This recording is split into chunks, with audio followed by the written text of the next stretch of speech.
Mga repongol, bago natin simulan ang ating biyahe, inaanyayahan ko muna kayo mag-subscribe sa aking channel at i-click mo ng notification bell para updated ka sa tuwing nag-upload ako ng mga travel vlogs at mga tipid tips dito sa aking YouTube channel. I-follow mo na rin ako sa TikTok dahil nag-upload ako ng mga mini vlogs natin dyan. At syempre, huwag mong kalimutan na mag-like and follow sa aking Facebook at Instagram. Yun lang, let's get back into the video. Ayan, last trip na namin dito sa El Nido. Toursy tayo ngayon ng Arepacol. Island hopping pa rin. Ayan, papunta na kami dun sa aming bangka.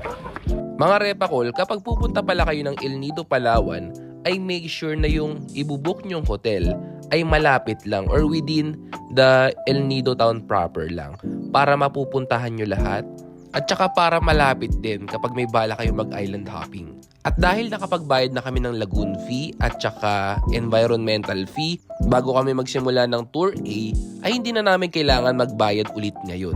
Pero kailangan nyo pa rin pumunta dun sa tourism officer para malaman nyo yung boat designation nyo.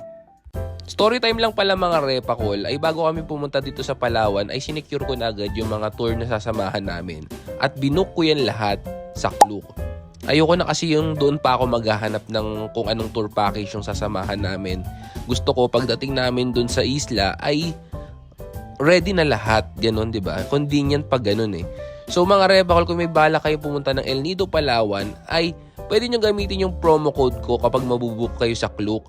Just use my promo code Kuya Totoy to get 5% off discount sa mga hotel bookings at 3% discounts naman sa mga activities. Mga repakol, hindi lang to applicable sa El Nido ha. Lahat to, kahit mapa-domestic or mapa-ibang bansa. Applicable tong code na to.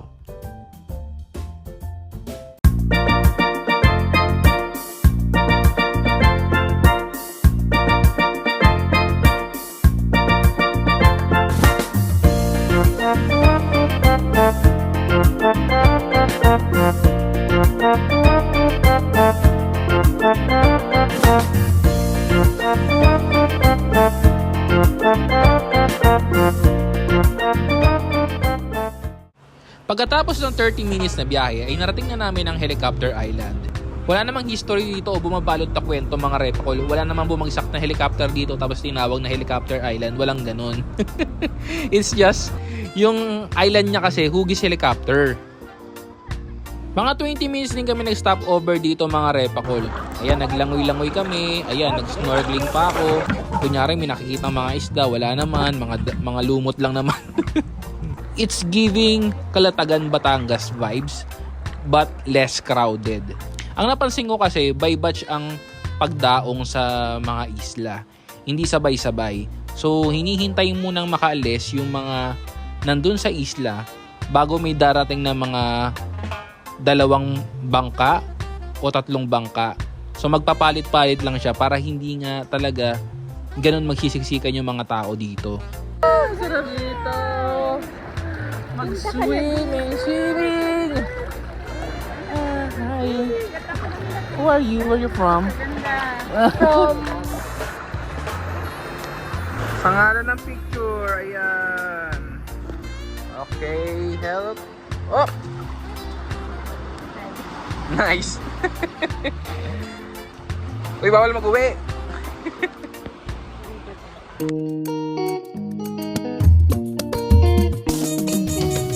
So, ang next destination namin ay ang Cadlaw Lagoon.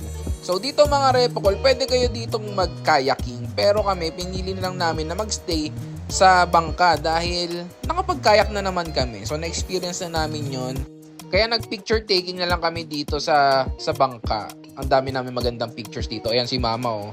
Oh, ayan, buwis buhay pang nag-picture taking dyan si Mama. Mga repakol, malalim yan ha. Huwag kayong gagaya dyan. Kasi pag nalaglag kayo dyan, talagang lulubog kayo. Kailangan talaga ng life vest. So mga repakol, ito yung sinasabi kong kayak. Pwede naman kayo mag-rent niyan. 300 pesos yan.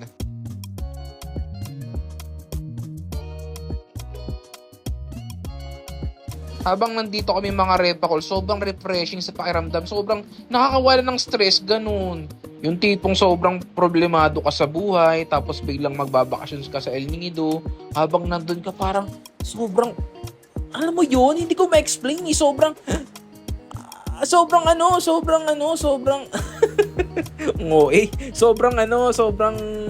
nakakagaan sa pakiramdam pag naririnig mo yung mga hampas na mga alon, yung mga huni ng ibon, tapos may nakikita kang mga magagandang tanawin, yung mga rock formation na yun. Sobrang ganda mga repakol, grabe. Sa mga sandaling ito ay naging malikot ang isipan ko. Gaano nga ba kalalim ang mga bato na to? Nandito na ako, dapat pala tinanong ko na ano. I don't wanna fall in love. I just wanna have some fun, yeah. I don't wanna fall in love. I just wanna have some fun. I don't wanna fall in love. I just wanna have some fun, yeah. I don't wanna fall in love. I just wanna have some fun.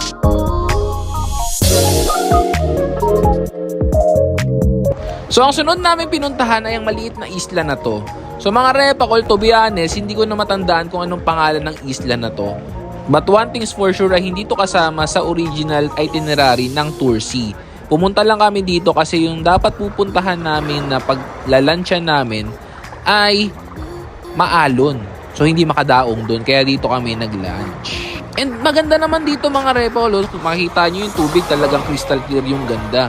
At yung mga buhangin, puro yan mga repakol. Grabe, diba? I don't wanna fall in love. I just wanna have some fun.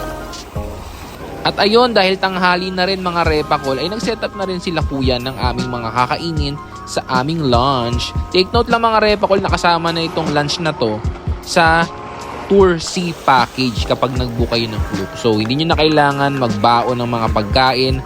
Ang dalhin nyo na lang ay yung rash guard nyo, yung panligo nyo, yung sunblock nyo, at kung ano-ano pa. Ayan mga repakol, ang dami mga pagkain dito. Lahat yan natikman namin at lahat yan ay 10 out of 10 para sa akin. Ganon. Ma, gato.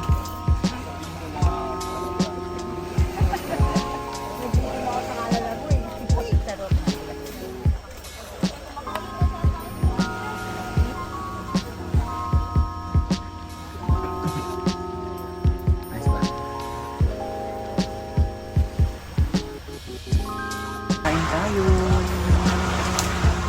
Kain kasama ka dyan eh. May prutas, may pansit, tsaka ito. Pinakbot.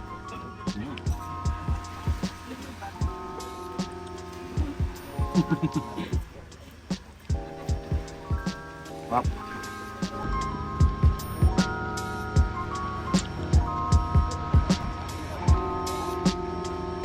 Pagkatapos namin kumain, ay tumambay muna kami dito ng mga 20 minutes at nag-swimming, nag-muni-muni bago kami tuluyang umalis sa isla na to. Napakagandang experience, napakapayapa ng lugar na to talaga. Parang ayaw ko na nga umalis eh. Ang next stop namin ay ang Hidden Beach. So kung bakit siya Hidden Beach ay dahil nagtatago yung beach sa loob sa loob ng mga dalawang pagitan ng bato na yan. So mamaya ipapakita ko sa inyo. Yan! So nakita nyo yan, nandun yan sa parang dalawang bato na magkaharapan. Pero nasa loob to. So kaya siya naging Hidden Beach kasi nakatago siya. Gets mo? Yun. Mga repo ko nitong dinadaanan ko pala ngayon, ito ay mga bato-bato. Bato-bato yan. Hindi yan mga buhangin. So, kailangan mo talagang magsuot ng aqua shoes kung gusto mong maging safe ang iyong paa. Kasi kapag hindi ka naka-aqua shoes, for sure, masusugatan ka dahil matatalim yung mga bato na yan. Hindi nagbibiro. Okay? Gets mo? So kung napagod ka nakakalangoy, pwede ka naman mag-sunbathing dyan sa pangpang na yan. Parte pa rin naman yan ng Hidden Beach. Okay? O baka may mag-comment dyan, hindi naguhugas ng leg niya, hindi naghihilod, kaya bumakat yung libag dun sa life vest niya. Hindi sa akin yan, oy. Nandyan na yan pagkakuha ko kanina. Kita mo? Ang tagal-tagal na nating hinahanap si Nemo. Bata pa lang ko, hinahanap na yan eh. Nandito pala siya, tsaka yung pamilya nyo. Si Nemo, si Nami, si Namo. But kidding aside mga repakol, nakakatuwa lang makakita ng mga isdang lumalangoy sa kanilang natural habitat. Yung hindi sila nasa loob ng aquarium or sa mga fish pond, yung talagang nasa dagat, nakakatuwa lang. Alam nyo mga repakol, bukod sa matagal ko na talagang gusto pumunta ng El Nido, Palawan, ay nataon lang talaga na nasa isip ko magbakasyon. Gusto ko lang talaga magliwaliw, gusto ko lang talaga magtanggal or magbawas ng stress sa aking buhay. Alam mo na, tao lang tayo, minsan may mga pinagdadaanan tayong mga problema sa buhay na kailangan lang natin ng konting pahinga. Kailangan lang natin na huminga saglit para lumaban ulit. Ganoon naman talaga ang buhay mga repakol eh.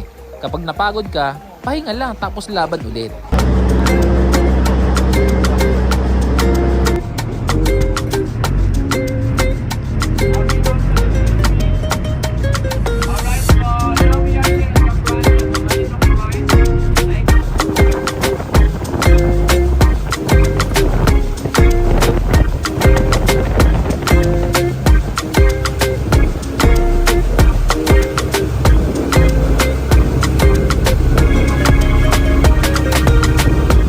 Our last destination for Tour C is the Secret Beach.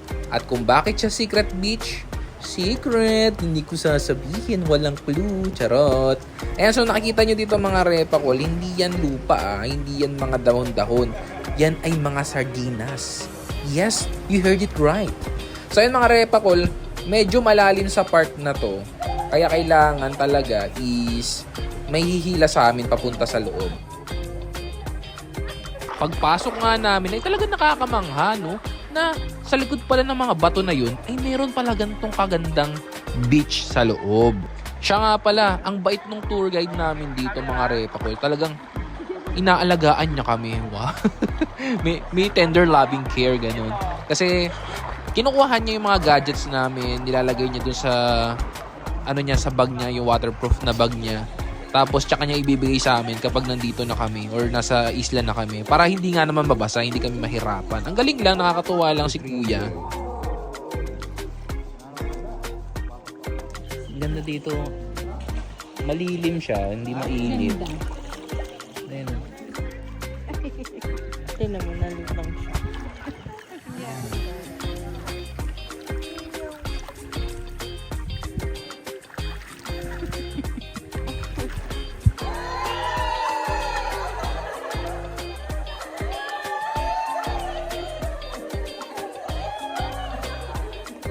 Kabog-kabog yung paa konti.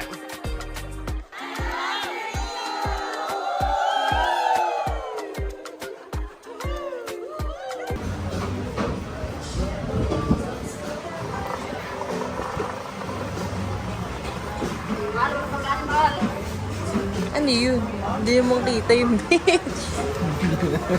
At dahil last day na namin sa El Nido, eto na yung mga sandali na nagkakaroon ka na ng sepangs. Yung kahit di ka pa nakakaalis sa lugar na bakasyonan mo. Pero naiisip mo na agad yung bahay, yung lungkot pagdating mo sa bahay. Kasi nga, ang dami mo masasayang memorya na binuo dito tapos uuwi ka na, ganun. But, kidding aside mga repakol, sa loob ng 4 days namin dito sa El Nido, Palawan, ay talagang nag-enjoy kami. Sobrang daming masasayang memories dito sa El Nido at marami kaming mga napuntahang mga isla, madami kaming nakainan na masasarap. Maganda dito mga repakol. Yun nga lang, no? Mahal dito. Mahal ang mga bilihin. To be honest lang mga repakol, no? Mahal ang mga bilihin. So kung pupunta kayo dito, make sure na meron kayong dalang budget talaga. As in budget, Masasabi ko na mas mura pa sa Thailand kaysa dito, promise. Pero kung ako tatanungin, babalik pa rin ako dito sa El Nido mga repakol kasi hindi pa namin nasubukan yung Tour B at yung Tour D. Hanggang dito na lang ang ating El Nido, Palawan Travel Adventure. See you sa next vlog mga repakol.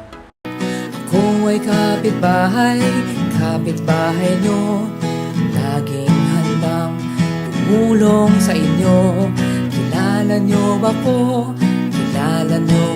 ako'y isa sa kapitbahay